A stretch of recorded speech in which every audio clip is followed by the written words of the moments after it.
All right. All right. Check, check, check, check. Sorry, I can't help myself. It's what we do in the morning. Let's see here. Where are we at here? All right, we are going to go ahead and get started because we have so much talent on the stage today. Of course, as most of you know, we'll be lucky to get to our talent talking about DJ Joe and Jarius, because majority of this meeting will be talking about OBU and the Tigers' upset of Harding. We know that's coming. I've never seen Rex smile so much the minute he enters the door. So great to have everybody here. What a great crowd. I know that I was really hoping we'd win the game. The Razorbacks would win the game Saturday with our special guest here today, just to make it even that more special. Didn't get it done. Stinking LSU. But we're going to have a great program with DJ Williams, Joe Adams, and Jarius Wright. Really excited about having them on there. I guess DJ is still doing his other job right now, and he'll be in here shortly. Hard to believe, week number 10. Week number 10, Nathan Brown. And those of you who were here last week, you enjoy Nathan Brown. Always does a great job. Outstanding coach and person. Next week, Butch Jones from Arkansas State. Big win by them. Boy, they needed that. Won in a big way at Southern Miss. But without, there's no question. Down in the dumps thinking, wow, the Razorbacks lost. And then coming across the news waves everywhere. It was almost like it was just going through the skies and in the air. You hear the last call of Rex Nelson in Arkadelphia.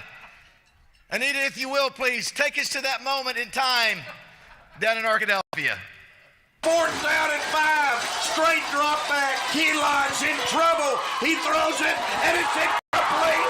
It's incomplete. The clock runs out. The students start to bear.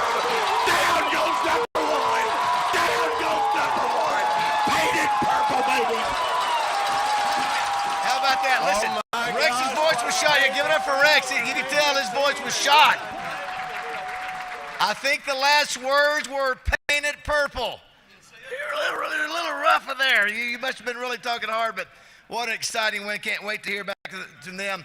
Congratulations to Paul Simmons and Harding for an unbelievable streak, longest winning streak in college football history in the state of Arkansas. But you know what? We had Todd Knight on the show today, a Morning Mayhem on the bus, and he was a confident guy. He said, hey, man, we're good too. Nobody was talking about us. So, Rex, listen, your Tigers may play for a national championship too, or who knows, Harding may be right back in it. But anyway, congratulations. Then we'll hear from Rex here in a second. Butch Jones next week. Then we'll have Colt McCoy the weekend. No, let's see. No, is that right? Yeah, I think we have Colt McCoy the week after that. Then we have Barry Switzer, Ken Hatfield. Right. Yes, the following week. I'll get that right. And Freddie Marshall, of course. All right, Pigskin. Great to have Pigskin back this week. Randy Allison, you did a great job with the prayer. But the first string is back, Randy. First string is back. Chuck, come on up and listen. By the way, great sermon the other day. Was very inspired. Got me my Bible, looking through all the verses. But Pigskin always does a great job. We appreciate him being here with us each week. Chuck, come on up. So at the beginning of the season, I turned over to the OBU play-by-play guy. I said, Rex, do your boys have a chance against Harding this year? Harding's a juggernaut. And Rex looked at me and said, absolutely. He was confident. You knew something, didn't you? You heard what Vickery said. Vickery said that means that the Lord loves the Baptists more than the Church of Christ. Which may be true. I got another theory about this. I think it's karmic retribution because those dopes at Harding keep calling themselves the Bisons. Bison is the plural of bison. You don't take a bunch of Chineses deers hunting, so anyway, after that, we probably need to pray. Let's pray together. Father, what a blessing it is to be here. We're thankful for the food and the fellowship and the good times. We're thankful for the enjoyment that Jarius and Joe and DJ have given to everyone across this state over the years. We pray that you bless them and their work in the community, be with their families, and bless them in every way going forward. In Jesus' name, amen. Thank you, Chuck. A little sweaty today. You look like me and Rex up here. Maybe we're all sitting on this side today. Before we thank our sponsors, we do this each week. We ask the guys to autograph all their pop-ups brought to you by Rockstar Passes. We really appreciate them. And we do a drawing. There we go. All right, so here are the drawings. First, we're going to go, it's for G.J. Williams. Ebony, I hope you win this. 973701. That's what I want to hear. Bob Barker would have loved you. There we go. You're the winner of that. Very nice. You get DJ's. And DJ can make a personal note for you there. And then we got, this is for Jarius Wright. The number is 973719. 973719. There it is. Back Row Baptist back there. 973719. Let's see. The last one is Joe Adams. Let's see here. The winner is 973699. 973699. 973699. Going. There you go, right there. Congratulations. Let's give everybody a round of applause for purchasing those. I think as Chris Kane said, remember going forward, you got to grab these when you go through the parking deck. Bring them up here. We'll get them stamped. Great to have all of you here. You know what? We're blessed. We could be in a lot of different places. If you're going through a tough time with family or friends or whatever, we hope you're okay. But let's be in the moment. Enjoy our friends around us. Enjoy what we're going to hear today. We're going to have some laughs, and we're going to have some serious moments. But we have three of the greatest receivers to ever play at the University of Arkansas. The greatest ever. Three right here. So, we've talked about Ray Lewis and Brett Favre and Eric Dickerson. When you look in the record book, these guys are all over it and have been and probably will for a long time, if not forever. So really excited about having them here. Let's thank our sponsors real quick. Simmons Bank. Guys, we have the Simmons Bank Championship this week. Cameron and Cole. You guys have been pouring time and effort. I know George Macris has been serious about this. If you hadn't got a ticket to go out there this week. You can go on the website, SimmonsBankChampionship.com. It's $30 for general admission. I know a lot of people have bought special private areas. We're going to be out there broadcasting the buzz this Thursday and Friday. It's really great for our community. The Golf Channel will be here all this week. And so, especially over the weekend. So, thanks to Simmons and what you guys do. And I know that George and Freddie Black will be glad when this week is over with. But well done. We appreciate you guys and what you do for the Touchdown Club and all the Simmons folks who are here today. Also want to thank Stevens. On the other hand, we talked with Curtis Jeffries today. The Golf Channel is in Oklahoma City because the Jackson T. Stevens Cup is in Oklahoma City for the Cup. And so think about this. The Golf Channel will be broadcasting from Monday through Sunday based on Arkansas-related golf promotion. So it's really cool. And so Stevens is not only doing that, they're also helping to present the Simmons Bank Championship. So thank you so much, Warren Stevens, for your commitment to helping great things in this state. Really do. Oaklawn Hot Springs, want to thank Wayne Smith and Zach Gillum and the boys, Chris O. Remember, the Broyles Award is going to Oaklawn in February. We'd love to have you there. And Wayne is doing such a good job, and we're trying to get some really special people in addition to our finalists, because it's after the playoffs to get there, so we'd love to have you there. Please come up and holler at me or holler at anybody with the Broyles Award, and we'd love to get you involved. And, of course, Rex, 11-2 NFL the last 3 weeks. I think I'm 11-5 in college. That's better than the national, folks. I'm just saying, I'm on fire right now if you want to download the app and follow my picks. So thank you to Oaklawn Hot Springs. Wright, Lindsay, and Jennings want to welcome a special partner, Steve Lancaster, today, 30-plus year commercial litigator, practicing the areas of breach of contract, real estate, trust, and construction. Also handles matters involving ballot initiatives and gaming, being named the Lawyer of the Year 8 times in various litigation categories. And Steve is great. Great to have him and the entire group from Wright, Lindsay, and Jennings. Joe Purvis is even here. My gosh, what a legendary figure in Joe Purvis. Joe, when you used to do the Follies, what was the character? Didn't you do the Follies and play a certain character? Who would you play?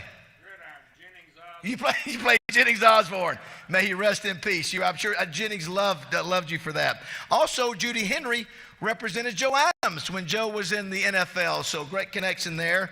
Great to have Wright, Lindsay, and Jennings. Always great to see the guys from Crane Automotive. Always great to see you guys represent every week.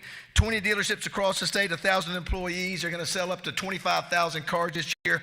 Go to them and tell them you're a member of the Touchdown Club, and they'll take real good care of you. Thanks to Christian Crane and Chris Crane and the group. Sissy's Log Cabin, Bill and Sherry Jones, thanks so much. I know we lost Jim Englehorn, who's headed up back north. But thanks to Sissy's and their locations across the state and in Memphis and Conway as well. Double B's, Steve Lytle and GM Ed Light, we appreciate it. Gas it, grab it, and go. You know the saying. 34 locations across the state, thanks to Double B's.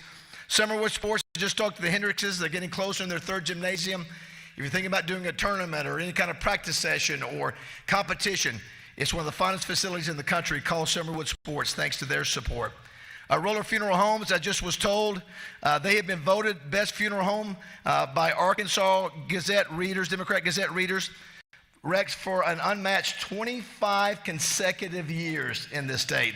That's a heck of it's worth a round of applause. That's impressive. Renata Jenkins-Bottle does such a good job. We appreciate them. Advantage Service Company, Kevin Brooks, One Call Does It All, residential and commercial sales and service for HVAC. I see Kevin now when I do my live shots Saturday morning for games in Fayetteville. Kevin will be there running by about 7:30 in the morning, but appreciate Advantage Service Company and all they do. 501 One Call. The Democrat Gazette, thanks to Wally Hall and Amanda Copley, have another great All-Arkansas Preps Player of the Week from Poen, Arkansas today. First time we've had a Poen Indian as our player, and he's a tall drink of water. Maybe our tallest. Colt, how tall are you? 6'7". I think that may be the tallest we have. But thanks to the Democrat Gazette and their great sponsorship. The Hatcher Agency, Greg Hatcher, the home of outrageous service, so amazing. He also owns Twin City Limo, and Popeye, thanks for all he does. But couldn't do it without the Hatcher Agency and Greg and the gang. Simmons Beck Arena, apparently Rex Jelly Roll is in tomorrow night. Right. Jelly Roll. Anybody going to Jelly Roll? There you go. That's okay. Listen, I heard that Jelly Roll was trying to lose weight. I said, don't do it. Leah, let's say the same. You got something good going right now. Why change it? Take it from a guy who knows. Anyway, Jelly Roll is tomorrow night. Hot Wheels Monster Trucks Glow Party this Saturday and Sunday. RJ, that's for you and the kids. Some other big show announcements coming up. We're going to see Michael Marion, Mississippi State this weekend at Stark Vegas. I'm worried. I'm worried about this game. Arkansas, Mississippi State. They are better. They played A&M to 10 points. Week before that, Georgia, 10 points. They played Texas to 18. They're playing better, so I hope we're ready to play. But thanks to Simmons Beck Arena. Pulaski County Farm Bureau, Todd Dennis, Stephen Reichert.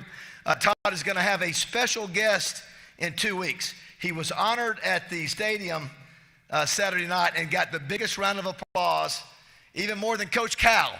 Coach Cal got a big round of applause, but this gentleman got an even bigger round of applause, and you'll see why we have him in 2 weeks. But thank you, Todd, for your support. War Memorial Stadium, Rex, we're not far from the state playoffs, championships rather, being held there. We appreciate December.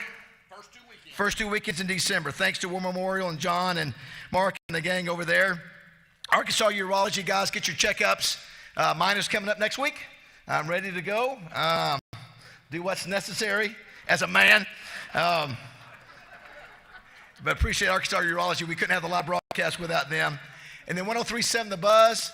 DJ's out there working with Justin Akery, and Terry Mahan, our CEO, should be happy because Tennessee won. But also wanted to mention Poen, and I teased about it last week about Justin Moore. Roger and my co-host, he started out this week number one with his song, This Is My Dirt.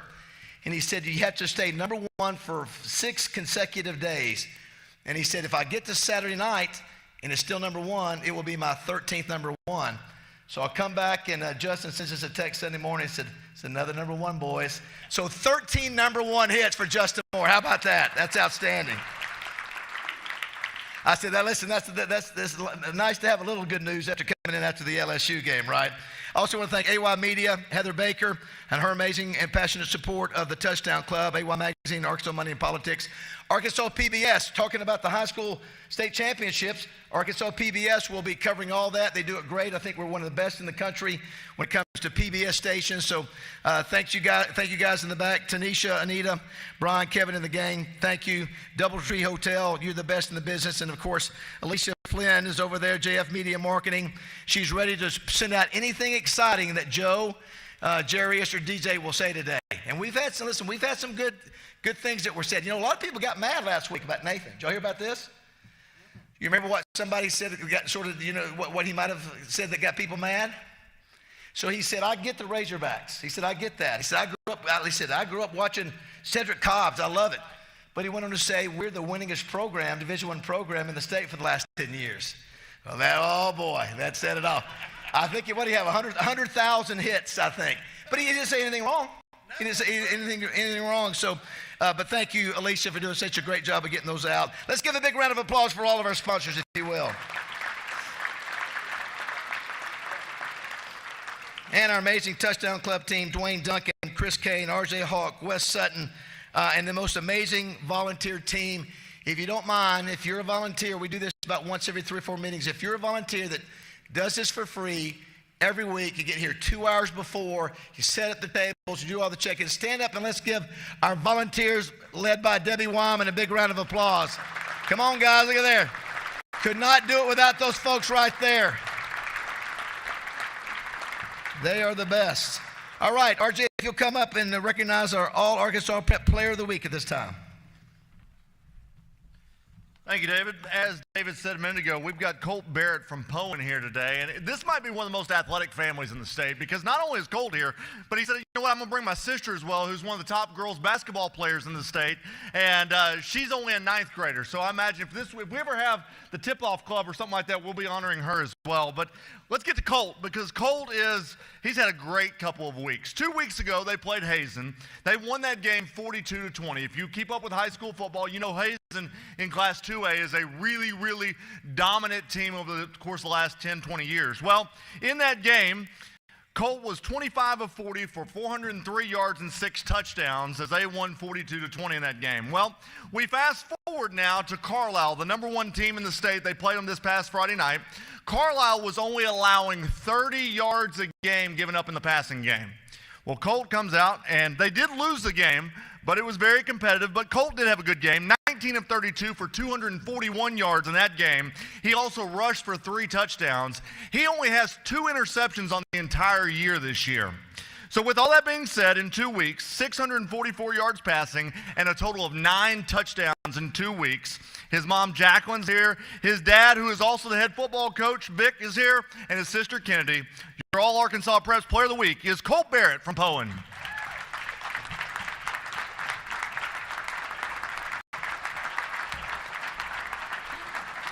Scholarship somewhere. Here, we're going to take a picture right here.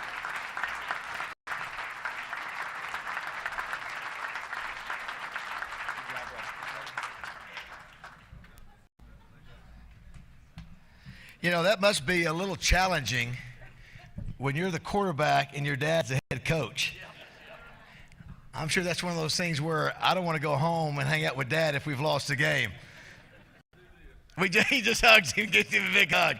Well, great to have you all here. And we love Poen, and because of Justin, we've been able to spend a lot of time in Poen. It's a great community, and continued success, Colt. Congratulations on being honored. All right, you know, when we have our speakers come up to speak, we always play the fight song, right? So we thought it'd only be appropriate on this amazing day, at this amazing weekend, that the OBU Tiger fight song be played while we welcome Rex Nelson, everybody, our weekend rack up.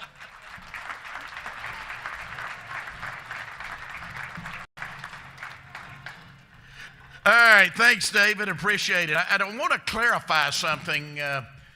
Pigskin, you know, you said that Bill Vickery said that meant God loves the Baptists more than he does the Church of Christ. We know that's not true. We know that's not true. I have an admission to make.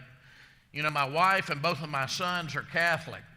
I'm only Baptist in the family. And my son and my wife were up in Bentonville right before the game started, and my wife texted me that she was going into Mass and she was lighting a candle for the Baptists. So we had a little help. Had a little help from the Vatican. Yeah.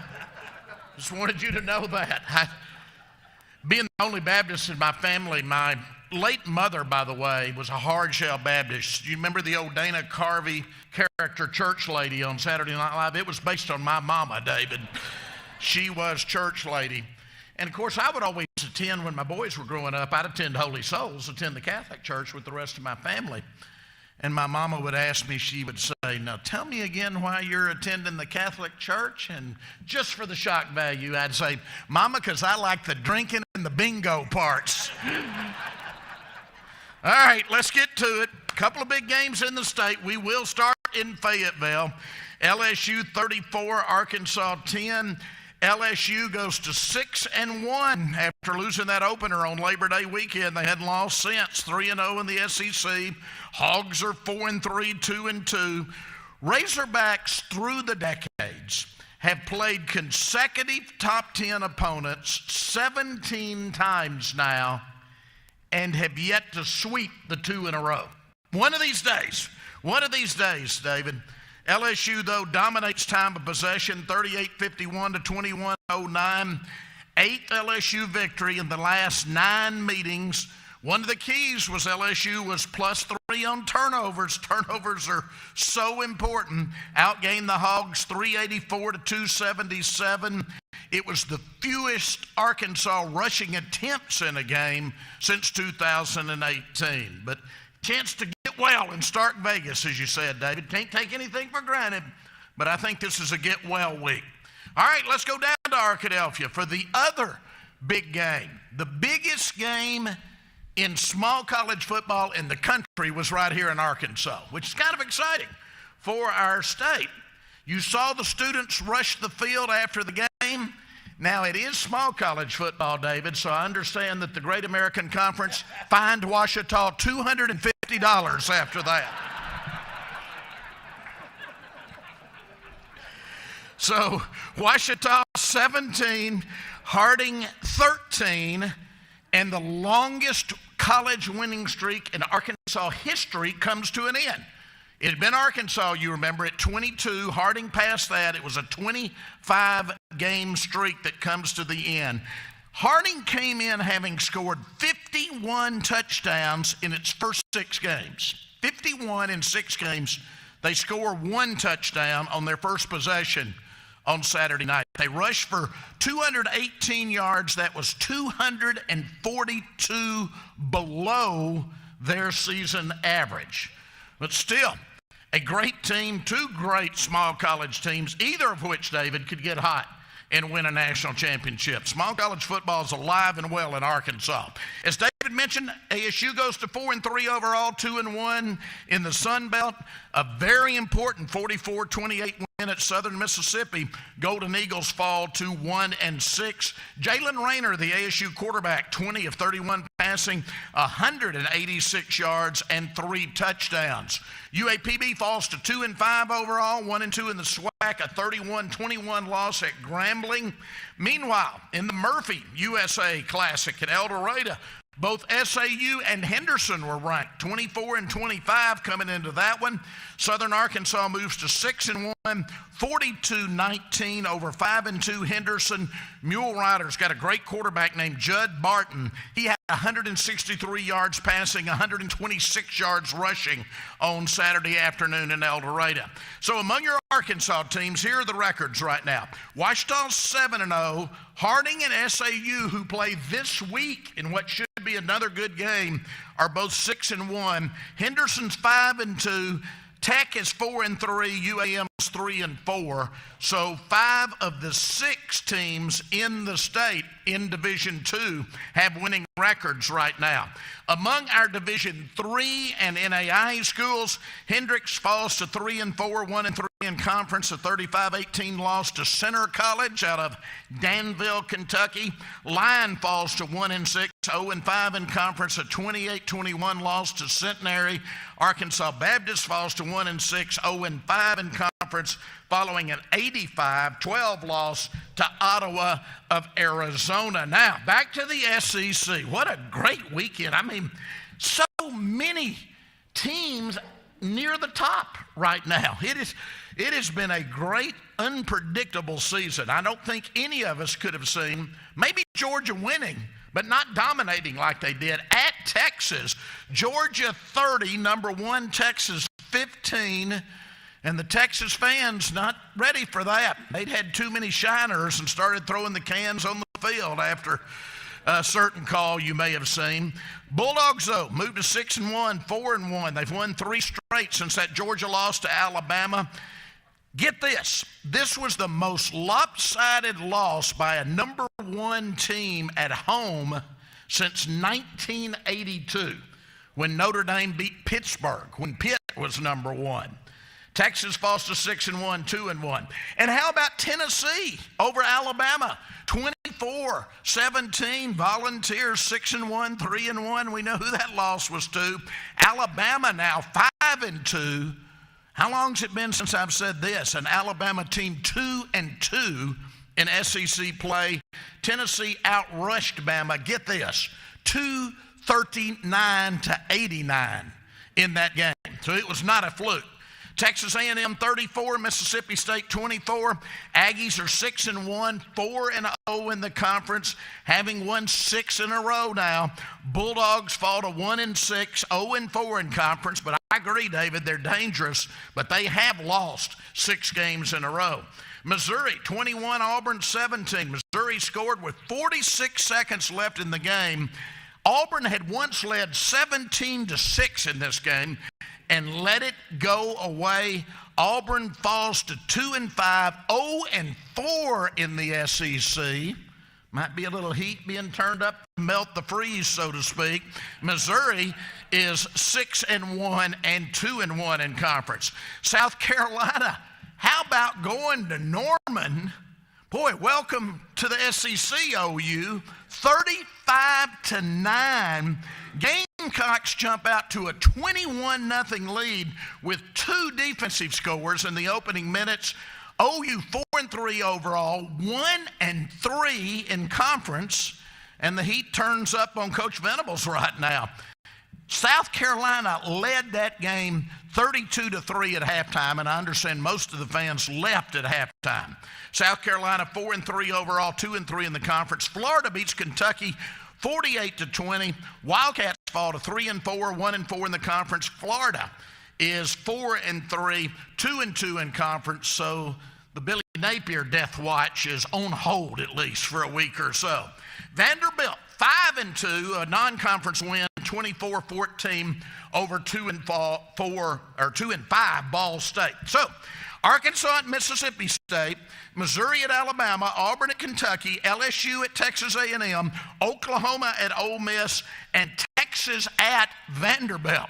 Can Vanderbilt do it again like they did against Alabama? We'll see. We'll see.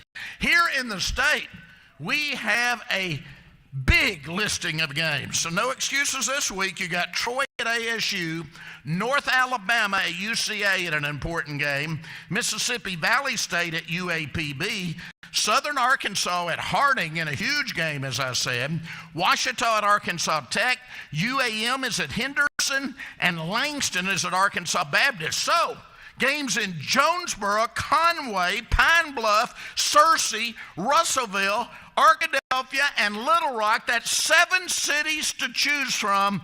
No excuses. Get out and see a college football game on Saturday, everybody. Thank you. All right, Rex, well done. Good job.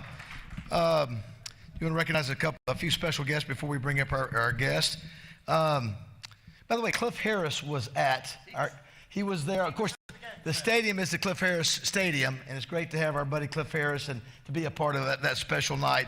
Also want to recognize Lunsford Bridges, sitting with all the great group of Simmons Bank folks here.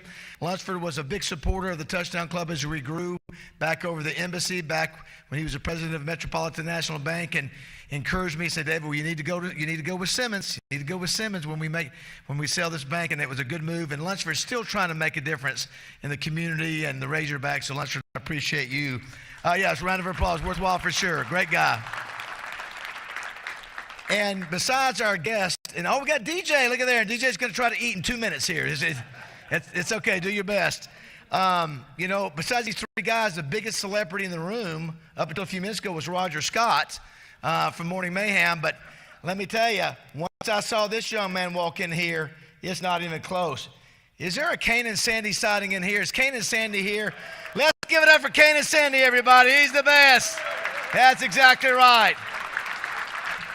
Yeah, I don't know how love you, Kane. I know how he and his mother do it. They go to every recruit school. I don't know how they do it. I think you're an angel. You must be an angel the way you get around all over the country. Look at him. He's flapping his wings. All right. I want to introduce some of the special guests of our three speakers here tonight. Today, save your applause until once we recognize everybody. But when I call your name, please stand. You can be seated. First, with Jarius Wright, his wife, Mary Catherine Bentley Wright. Mary Catherine, please stand. Along with her parents, Mark Bentley and Kathy Bentley. Please. Your parents are here too? Oh, Jarius' parents are here. Please stand. And let's give them all a round of applause representing Jarius.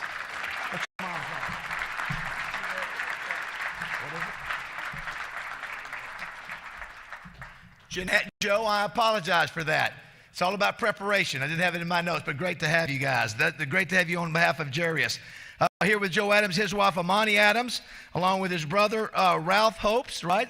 And his wife, Rachel. Also have Mark Tucker here, along with Tori Tenpenny. Let's give all of them a round of applause for being here.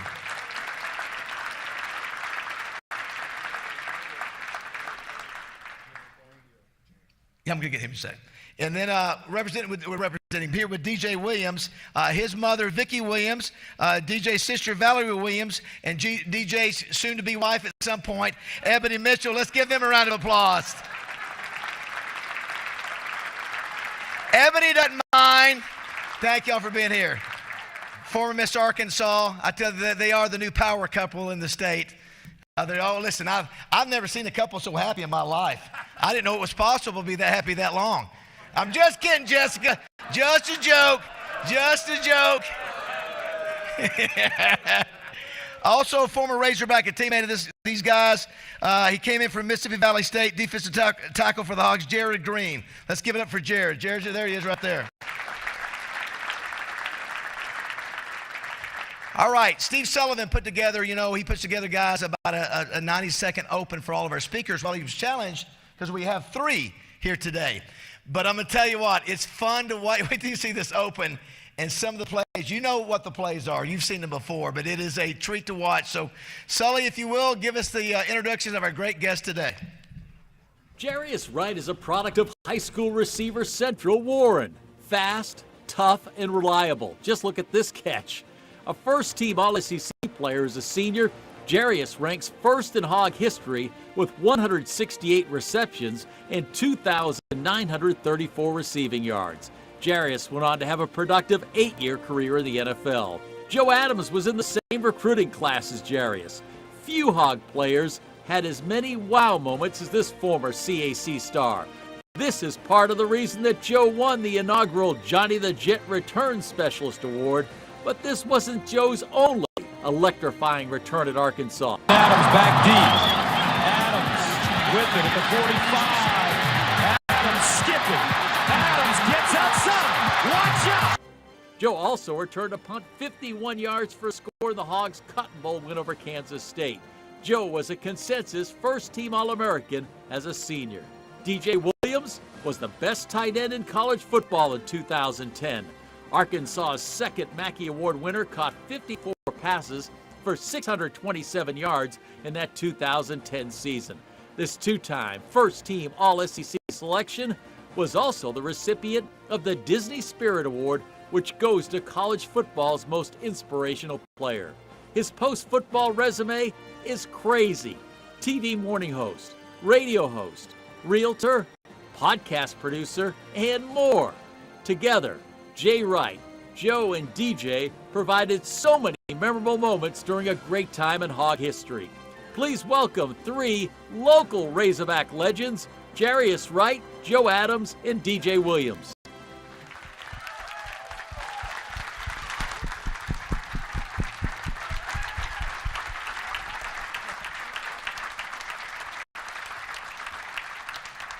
All right. we normally don't have 4 mics like this. Everybody check their mic. Mic check. One more time, Jerry. Mic check. No. We awful. What's that? Can you hear me? No. Mike. I can talk louder. Will you, Chris, you come and just check that mic just a second. It's like All right. it's like the buzz. You know? Jeez. Yeah, Just I need to know. turn it on. Well-oiled machine. They just told me to pick it up. And That's right. Not your fault. So how often first of all, before we dive in, how often do you guys get together and have a chance to either hang out or do something like this? Very often? Rare, very rare. We'll bump into each other at the games. I just think, we're so busy. These two married, got little ones running around. Like you said, I'm working on it. What'd you say, Ebony? We've been together about 1.5 years. How long you been with Jessica? Oh, wow. Oh, wow. Shot across the bow. That's okay. I deserve it. I deserve it. Yeah, I That's forgot. fine. I deserve it. I can take it. Touche. Yeah. Touche. It's Me okay. and Jarius get together a lot more. Yeah, you two guys hang out. Well, the crazy thing, you two guys are coaching. You guys are high school coaches. Now, you're at the Sylvan Hills, and you're at Jacksonville. So how is that? I mean, is it pretty crazy with family and trying to keep up with the Razorbacks, but you have a passion for coaching? Yes, I always had a passion for giving back, so that led back to being a coach. So I kind of stepped into it before him, and we actually was doing like travel 7-on-7 with Arkansas Elite, and it kind of just folded from there. We fell back into high school coaching. Yeah, I didn't know I had a thing for coaching at first. Like Joe said, I just started doing some 7-on-7 stuff, and Ryan Mallett actually, he was getting ready to take the job at Whitehall, and he, honest to God, he's the one that got me into coaching. Yeah, you had gone on Ryan's staff at Whitehall, right? And then that tragedy of him passing away, and we hated to see that. And I presume that both of you coach receivers. Tell me that, right? Yeah, that's the title, receivers, but we coach all the men on the team, so. Yeah, sometimes I get myself caught up coaching running backs, and then I'll coach the DBs just because it's just football, man. It's just, I love it so much. Baz, I got a chance to go down and visit Jarius with Ryan at Whitehall, and it was funny because these two getting into coaching, you're always curious about what type of coach you're going to be. And so I asked Jarius, what is Mallett back? Or what is Mallett like as a coach? He said, you remember what Coach Petrino was like? It's the exact same thing, all right? And now you ask Jarius, you would say it's the exact same thing. And what's crazy about that, when we were getting coached up, we couldn't stand it. We hated it, If the portal was a thing back then, I'm just kidding. He say that, but thankfully it wasn't. But it was really cool because what we saw back then is, and Jarius talked about this on the show out there, what Coach Petrino did and the coaching staff, as much as they got onto us, Bass, they built relationships with the kids. And when somebody's yelling at you that you feel like they don't really know you, you don't take that very well. We feel like they knew us and they loved us. And it's really cool. And I just want to say this about Jarius and Joe, because I've seen them both in their element coaching. They love their guys. And I think that's why they do so well, even when they yell at them. And now, they're not as bad as Coach Petrino.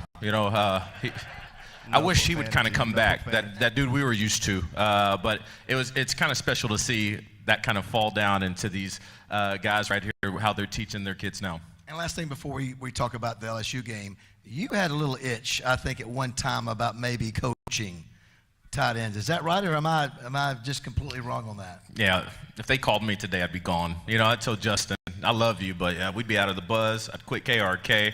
I think it'd be awesome. But I will say this is, it's a lot of work. You know that, Baz. And I try to tell Ebony, if I start coaching, she's like, you should go coach tight ends. I'd be like, you'd never see me. You don't want that, And she says the money's good, though. Yeah, no, the money. Hey, no, I'm yeah, joking. the money's good. But no, that is another testament to what we saw with our coaches. And at that level, they have beds in their office. They never leave. And then when football season's over, you think they get a break. No, they're out recruiting. It's nonstop. And so it takes a special kind of person with an extreme amount of patience to be a coach.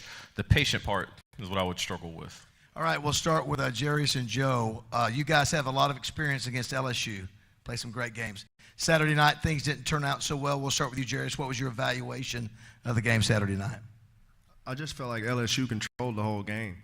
And when a team that good, I mean, they're the number 8 team in the nation for a reason. But we run the ball well. We weren't able to run the ball, and we kind of was forced to pass it, and they knew we were going to pass it. And it's hard to beat good teams when they know exactly what you're going to do. Yeah, I piggyback on what you said. I mean, when you're starting from behind the line of scrimmage a lot of times with penalties and stuff, it kind of causes you to call plays that you normally wouldn't call. You think that you were going the game, we're going to run this, but that's not working. So, I mean, we just got to figure out what's really going to work for us and kind of stick with that. How much time we got? All right. I hate to say it, I really do, because I thought we were past this as a program. We really struggled handling the success of what we had against Tennessee. Having the bye week and everyone telling the DBs how great they are, the defense how great they are. It's tough to not let that stuff go to your head. What happens is your preparation throughout the week, it starts to slowly go down. You stop focusing on the little things that got you to where you were. And I tell you, LSU, they showed up and they were ready to go. And that was just unfortunate to see. But even Baz, even after watching tape, you know me, I love watching my tape. There were still so many opportunities out on that field to let you still know that that game still could have went our way. Even though, in my opinion, LSU that day was the better team, we still could have won that game. So I know a lot of people are ready to jump off the ship. Don't do it just yet. Plenty of football left to be played. 4-3, still so much out ahead of us. And I really do believe if they tighten up and they learn from this, we still have a manageable season where you're going to be proud to be a Razorback fan. Yeah, you know, I hear a lot of people, we spent 4 hours talking about it today. When you think about it, it was with 4 minutes to go. It was almost the fourth quarter. The score was 16-10. We had the ball. And we're getting ready to drive. We had just driven down and kicked a 51-yard field goal to make it 16-10, held them, they punted. And then we didn't pick up that blitzing linebacker on the outside, and he made a great play. But sure, you're right. It really, even though the final score was 34-10, it was 16-10, but it's those little things that make a difference. When you watch a game like that, having played under Coach Petrino, are you watching for any plays or anything that reminds you, maybe, do you have the mindset of what his strategy is? Did you guys on the same page, or all these years it just doesn't matter anymore? You can't really see what he's doing, or can you see what he was doing, knowing that you did the same? I would say for our last season, it was kind of more quick game-ish. So that's what I was looking for. That would help the quarterback out more. More of a quick game? Yeah, more of a quick game. Well, Joe say that because he just wanted to get the ball in our hands as fast as possible. So, and nothing against the guys they have up there now, but they're not us. And so he's trying to find different. That's about as clear as you can put it. Now, I will say this. Now, he's just being.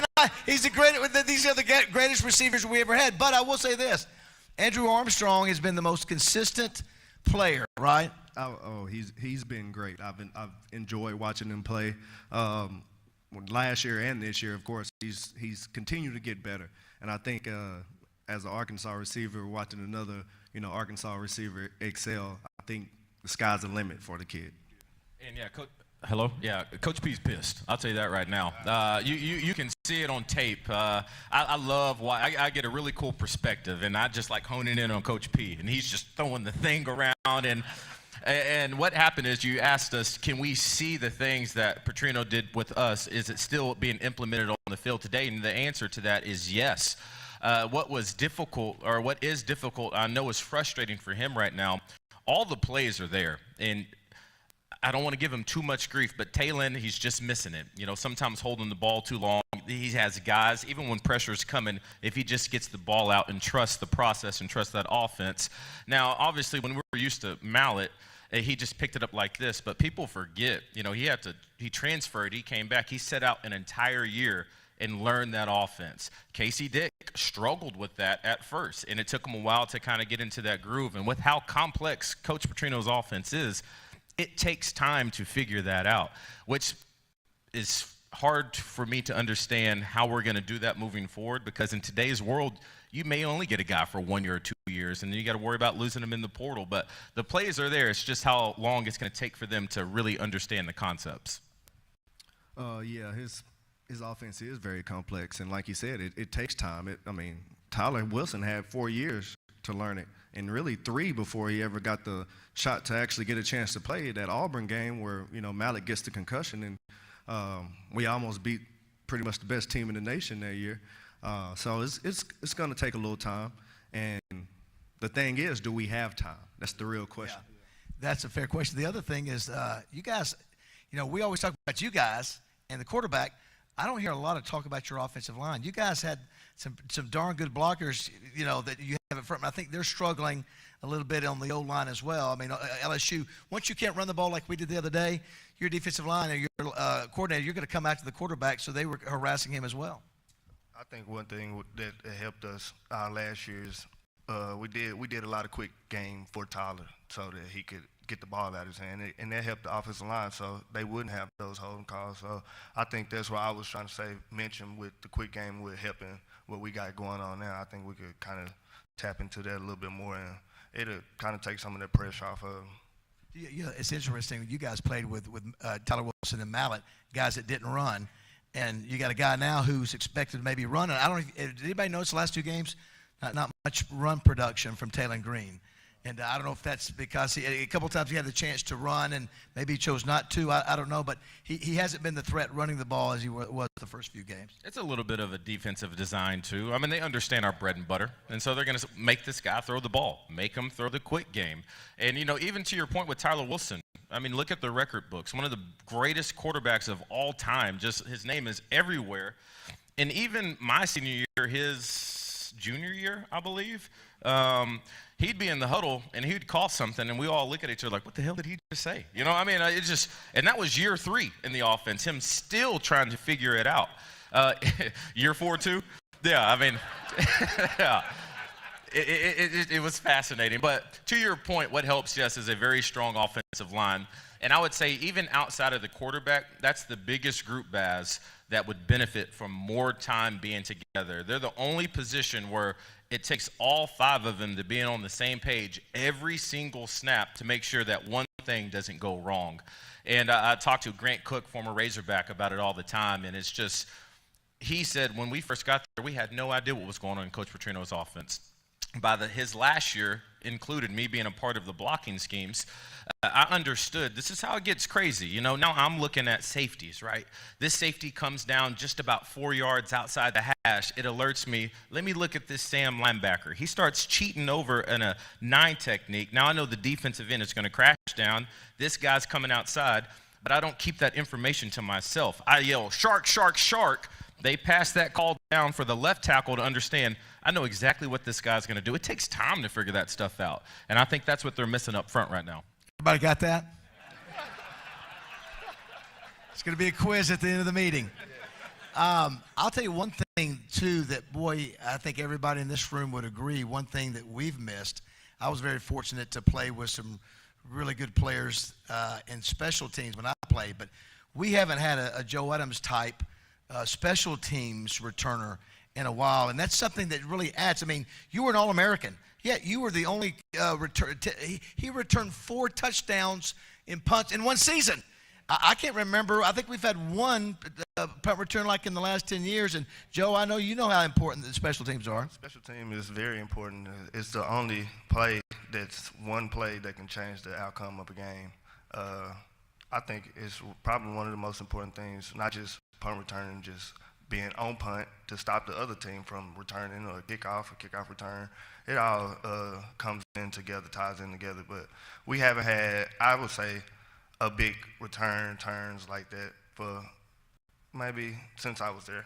But but I will give credit to Isaiah Santana. He is a very exciting return man, and I love watching him return. I don't know about you guys, speaking of special teams, I don't know who your special teams coach was, but ours was Ken Turner, who coached, I think, 5 All-American kickers, and we took a lot of pride in every detail of punt return, punt coverage. Cliff, you remember? We were top 5 in the nation. We used to take pride in our stats. Do they have time to practice special teams anymore? Was that a thing that was special with you guys? You wouldn't believe who our special teams coach was, John L. Smith. Is that right? Oh, yeah. Almost like, how about that? Right? Yeah. He actually was good. So I know he get a lot of flack, but he was actually a good coach. Yes, excellent special teams coach, right. Which was, so, yeah, I know you get asked this question a lot, and we saw it in Sully's Open. Which is the bigger play to you? This is a great choice. You had a lot of them in your returns, Joe.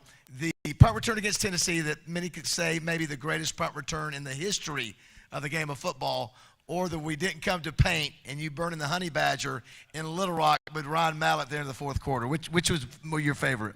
I would have to rank them both up there together, 1A, 1B. They both were very exciting for all of the fans, and I got to, on one play, go against one of the best defensive players in the country, period. And then the other one, I just had to make a lot of guys miss, and it happened to be very exciting, and I don't think the stadium has died down since then. Yeah. I like how he said, I just had to make a couple guys miss, right? Let me tell you about that play. 4th and 3, I think, against LSU. This is when you play the game, you remember it like it was yesterday. And when Arkansas was playing Oklahoma State this year, we got the ball back, and we had a little time before halftime, and we were just trying to run the clock out. And I was just like, what happened to Coach Petrino? What are we doing, right? Remember what he did with Kobe Hamilton right before halftime against LSU? I was like, why are we not trying to score? But he just had that killer instinct. And so the 4th and 3, Baz, we're lining up, and we're in a situation, do we try to kick a field goal? Do we punt and pin them? And then Coach Petrino's just sitting there with this little play call, just kind of going back and forth, and he looks at us, and he says, what do y'all want to do? Coach, Joe's like, throw that thing up. You know, Mallett, Mallett, too, throw that thing up. You know, Mallett, he was kind of hood, all right? And so, he said the exact same thing. And Coach Petrino looked at us and said, let's go win the damn game, and went for it on 4th and 3. And that stuff, you talk about building that culture. I'm getting pumped up right now. About to run through a brick wall. That was special. So 4th and 3 for me, that was amazing. Yeah, we had been working on that play the whole summer. Like, he was drilling that play, and we was like, when are we going to run it? We didn't wait the whole year. We actually forgot about the play. And he was sitting there contemplating, just looking at us like, I don't know if they can run this. And he looked at me and was like, should I run this too? After he noticed that, and I'm like, yes, throw the ball, throw it up. Like, what else can we do at this point? So he decided to trust in us, and we just had to go out there and fulfill. So that had to be really cool. You look at there, and of course, Honey Badger was young at the time. I think he was a sophomore. But to know that he doesn't know what's coming. And you knew when he bit, you knew it was over with. Of course, Ryan threw the perfect play. And so, Jarius, obviously you're number one in the record books in multiple categories, the greatest receiver of all time. I remember one particular game against A&M where I think you caught like 8,000 yards. I think it was 200. I think it was 240, 281 yards, 13 receptions, 2 touchdowns. They could not stop you, and that was down in Jerry's world. What do you remember about that game? I actually remember every play from that game. I also, we were walking in the half. We were down 17-0. But when we got in the locker room, the vibe wasn't like we were down 17-0. Everybody still believed we could win the game. Everybody was still ready to go out and play. So with that feeling, we knew that we could go out and win. Now, I didn't know I was going to have 281 yards by the time the game was over, but I'm definitely glad I did. And also, Texas A&M never adjusted. They probably still hadn't adjusted to that today. Yeah, I had read stories where Coach Petrino came in there and started making adjustments to say either he got on everybody or he started making adjustments. You came out of the second half, and it was a completely different ball game, and they, like you said, they never stopped you. Well, he spoke to us a little different than he speaks to the kids now. They might need a little real Petrino to come out, and I guarantee you they'll get a little pep in their step. I was going to ask that. When Coach Petrino came back, you guys have been around him, and I'd made the joke, Coach, I hear that you have mellowed out. And we had him on the buzz one morning. He goes, come on, Baz. He said, I've always been a mellow guy. And so can you guys sense the little time around him, your observations, watching him during games? He's still a great coach, and I'm sure he's a fiery coach. But can you tell maybe that all these years that maybe his style maybe just a little different, or do you think it's exactly the same as it was when you were here? Well, I went and watched the spring practice, and by the end of it, I was like, who is this guy? He's not He just wasn't the guy he was with us. The fiery guy that we knew, the fiery guy that got us going, that got us ready to play each and every Saturday. So I think it was actually good for us, and I think it'll be good for them if they get a chance to see that, Petrino. The moment I knew Baz, and I got a little heat from this on social media, my bad. I was watching some fall camp, and maybe it was I can't remember what it was. And the old lineman posted a video right after practice. And they're all lined up in a line, and they're singing. And I was like, what the hell is going on right now? All right, this is right after practice, all right? And they're all going around singing karaoke. Fast Car, I believe, was the song. And then Carmona, which he's been playing great. I love him, and he has really big potential for playing on Sundays. And then he says, yeah, I got the mic. You know, we've been doing our thing. You know, my boy Bobby. I was like, did they just call him by his first name, you know? I was like, what is happening right now? And I remember saying something about that, but that just goes to show that I don't think it's necessarily a bad thing. When Coach Petrino was the head coach, I think this was by design. He wasn't the coach that when you had something going on, let me go talk to Coach P about this. Actually, when we saw him in the hallway, everyone instantly turned and walked the other way, you know, just so you didn't want to walk past him. What he did was so special. His coaching staff that he had around him, they played that role. And so it was always a respect, a little bit of a fear dynamic. But after you were in that system long enough, Bass, you understood, okay, I see what's going on. For me, it was Coach Chip Long. You know, he was up for your award, Broyles Award back in the day. For y'all, it was Paul Petrino. For Mallet, it was Garrett McGee. Everyone had that relationship, and that's just how it was built, and it was special to see. So I think that has changed, one, because he's not the head coach, right. and two, unfortunately, he had a really big slice of humble pie when he left here, and I think that changed him for the better. And so, yes, I know we missed the screaming, mad, angry Coach Petrino, but I think for him as a person, he's in a good spot, and so I'm happy for him in that regard. I would say times have changed. I think he still got it in him. He's not the head coach, so he's kind of just feeling his way through, but I see it pop here and there. Like, I'm like, okay, there go old coach right there. And I'm like, if he ever kind of off, like he said, I went to one of the practices and he really wasn't saying nothing. I looked around, I had to catch myself because I was pretty much in the huddle talking. I felt like I was Coach P, and I was like, oh yeah. So I think he probably just needs some more of his pit bulls that he groomed to be more like him, to be around him, and then I think they'll catch on. Well, you know, there have been other fiery coaches on the Hill before Bobby Petrino. That's exactly right, David Basil. I was very fiery and emotional before there was a Bobby Petrino. But, you know, he reminded me a lot of Coach Holtz, to be honest with you. Great coach, a fiery guy. And I want to talk, too, about you as a tight end. You know, you were the Mackey Award winner, the top tight end. You were the special teams player of the year. You were All-American. But back to you, Mackey Award winner. You know, we haven't seen the tight end used quite as much, and Luke has. We saw his star power last year. I've been surprised that he hasn't been more involved. What's your thoughts from a tight end perspective? Coaches as well. Coach Reggie Herring, he was impressive the way he put cuss words together too. Yeah, he was up there. Yeah, unreal. Remember when he put the defense in pink jerseys for being soft? I don't remember. Yeah, that. He got in trouble for that one. Wow. But back to your question. I've had a good relationship with Luke, known Luke since high school. I literally went to Oklahoma to help recruit him to come to Arkansas. And he's been hurt, and I don't think people are putting enough emphasis on that. That Oklahoma State game, after he scored that touchdown, he was dealing with a really bad back issue, maybe some spasms or something. And so he's just been playing extremely hurt. Came back and had a couple good catches against LSU. But you're right, and I think a little bit of it is Taylor not being comfortable with the progression of where the ball needs to go.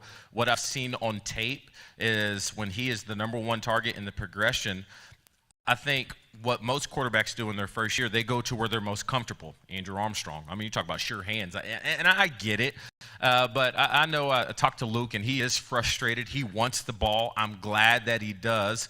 But hopefully as Taylor gets a little bit more settled in, he'll start seeing, because when you have a tight end that can do it both ways and opens up the middle of the field, it really opens everyone else up as well. And so far we just haven't really had that impact. But once they get that figured out, once again, I said it's early. We're 4-3. We're still learning this offense. It'll really help everything get going. I think one of the cool things about these three guys, they all went to high school in Arkansas. Now I know that that's Bring up don't bring up high school. This guy. You can bring it up. So obviously you played at Warren, Jarius, with Greg Childs and Chris Gregg. All you guys played in the NFL. I mean, pretty amazing when you have three guys that came out around the same age, played in the NFL. And then both of you guys played at CAC. You're a little bit older.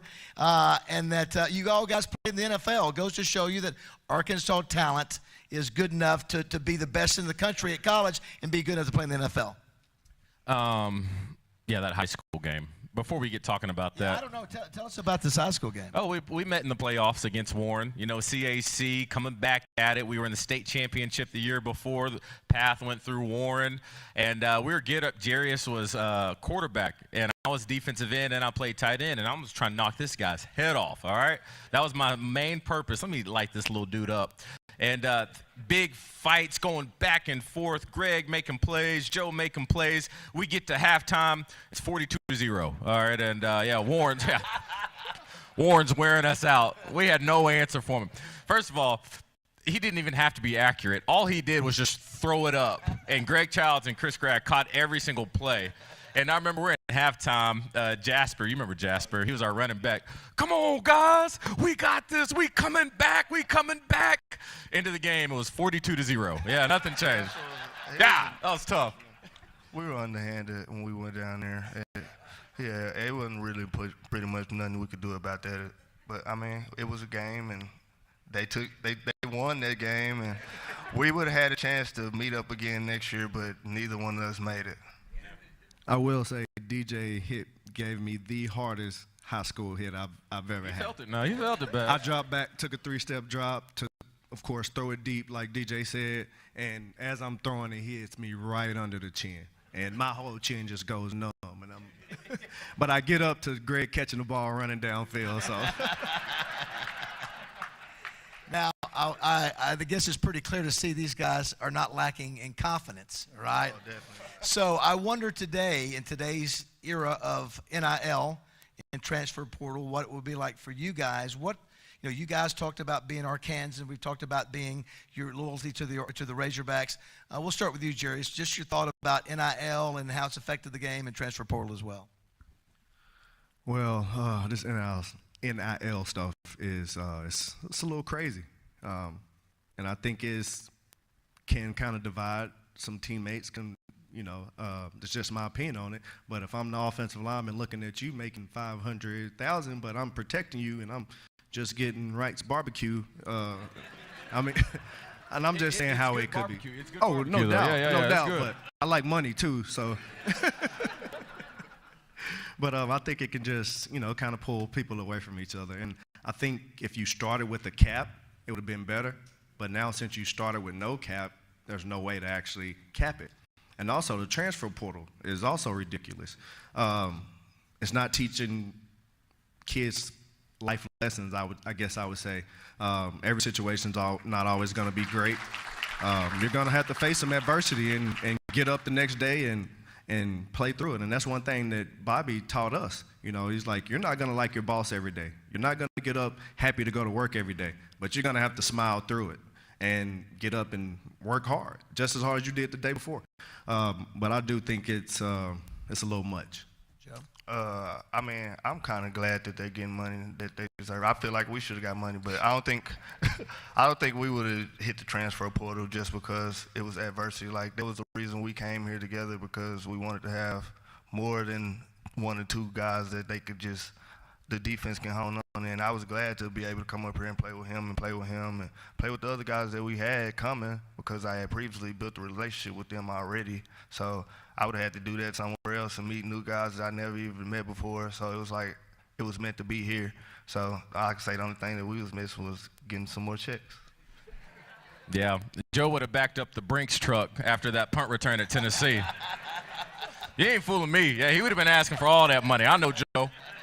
He deserved it, though, man. It was spectacular to watch. It is interesting. We talk about NIL all the time, but I think what Joe said that resonated is what's going to really help these coaches succeed in this era of getting players to not only focus on the money. And I get it. I've been there. I've been broke, me and my mom, in a situation with domestic violence where we lived in shelters, and when you look at a bank account and there's nothing there, and you see an opportunity to help the person that's put everything aside to make sure you can get what you get. I get that, all right? So how do you combat that? And Joe said, he talked about building the relationships with us. Houston, this dude, if he was a coach right now, in this era, oh my gosh, are you kidding me? What he did, especially from kids from Arkansas, he gave us the keys to the castle. We felt like that was our house, even from 8th grade, 9th grade, 10th grade, and he made sure that we all knew each other because he wanted to make sure he got this point across that if you're from the state and you go to school here, you can look at these dollar signs right now, you're going to be taken care of the rest of your life. Once a Razorback, always a Razorback, and he really made us believe that. And the other thing is we understood that, like, if I can go to school with my friends that Coach Nutt has put us all into contact with, we can do something special together. And we wanted to do that together. Even when he committed to USC, tripping, it was like, but Jarius and Greg, DJ, my boys are at Arkansas. It's just like, I want to go do something special with them. And so I think that's how you combat that. And I think that is Arkansas's path, is to put that emphasis back on the state of Arkansas because there is talent here. When we talked about all these major plays that you see from Greg Childs, Ryan Mallett, Jarius, Joe, all these kids, defensive line, offensive line, they were all from the state of Arkansas. And they did a good job making sure that no one left, except for who left? Well, Springdale guys, they came and then they left, but it is what it is, Interesting, one of the top recruits in the state of Arkansas, committed to Arkansas, decommitted, is committed to LSU. The other factor in this is you got money. And so that, I think that's a big challenge. Can Arkansas continue to keep up with these schools that can offer bigger paychecks? And I think you're right. Until this thing gets under a cap where it's maybe as they become employees of the university, I don't think it can manage you. It's just hard to compete against some of these states. I mean, I know it is. Do you think, but this will be the last thing, and we'll do pictures up here for all of you guys who want to take pictures with the guys. Can Arkansas get back? I mean, you look at these three guys. Can you imagine being a defensive coordinator or me being a linebacker and coming up, and these are the three guys that, not even talking about Niles Davis or now Kobe Hamilton. You got Greg Childs outside, Chris Gregg. Wow. Who else was in this? I mean, it was just talent from across the ball. It was so much. Ronnie Wingo. Ronnie Wingo. Then you got to deal with Mallett throwing that thing everywhere. It was fun. Little DJ, Dennis Johnson. Little DJ. Oh, Dennis Johnson, yeah. His thighs. You see his thighs? I know. Yeah. Are you guys confident that Arkansas can compete in this world of NIL and portal and get the program back to the level? Because you guys were a top 10 team when you played. Can we get back to that? I think so. Like he was saying, the kids just got to buy into the offense and go out there and put your best foot forward, even when it's adversity. That was one of the things Coach P taught us, that you're not going to have a good time. We're not going to go out here and just go up 100, even though that's what we plan on doing. When adversity hit, you're going to have to fight through it. Like when we played Vanderbilt, we almost lost that game. We almost lost Ole Miss our senior year because we weren't up for it at the time. But by the end of the game, we were up and ready to, like, we're not losing this game. So if they can just tap into that and I would say just focus on learning his offense, like actually learning it, going home, studying it, doing 7-on-7 with each other, they could change the outcome of some of these games. And Baz, I think, as much, we could have the bank account just overflowing with NIL money, but ultimately it still comes down to what I've seen with other schools across the country. They're finding all these best players in the country, and they're throwing everything at them, and they're giving them all these big checks, and it's just falling apart, and they can't get it figured out. And I think beyond all that, I think coaches, if they focus more on recruiting not the player but the person of who you want in your program, I think that's the first step, and everything else will fall into place. Now, obviously, I say that in another school, but look at Bama, look what they got going on. Georgia slips up early. Texas slept up yesterday, and they're spending all the money. And Vanderbilt sneaks up and beats somebody. So I don't think the NIL is the biggest issue. Vandy, Army, Navy. Are you kidding me? So I think there is hope. But what three great representatives of our state, great Razorbacks. Let's give it up. Jarius Wright, Joe Adams, DJ Williams. Thanks, everybody. See you next week. Butch Jones will be here.